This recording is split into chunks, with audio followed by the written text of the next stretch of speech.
আসসালামু আলাইকুম। আমার নাম আব্দুল্লাহিল কাফি। আমি ক্লাস 3-তে পড়ি। আমি রোজার সম্পর্কে কিছু বলবো। ইফতারের দোয়া। জাহাবাস জামাইহু ওয়াবতাল্লাতিল উরুকু ওয়াসাবাতাল আরজু ইনশাআল্লাহ। রোজা কি? রোজা হলো ভোর থেকে সন্ধ্যা পর্যন্ত কিছু না খেয়ে থাকা, পানি না পান করা, মিথ্যা কথা না বলা, ঝগড়া না করা আর আল্লাহকে বেশি বেশি করে মনে করব।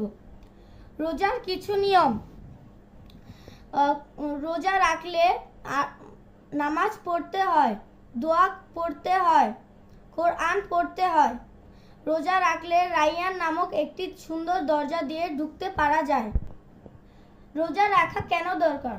আল্লাহ আমাদের রোজা রাখতে বলেছেন। রোজা রাখলে গুনাহ পাপ ক্ষমা হয়ে যায়। রোজা রাখলে দোয়া পড়তে হয়।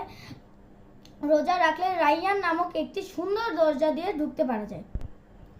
রোজার পুরস্কার। আর আল্লাহ আমাদের অনেক ভালোবাসবেন।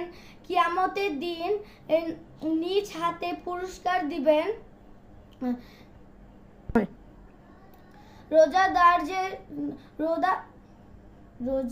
রোজাদারদের জন্য দুটি আনন্দের সময়।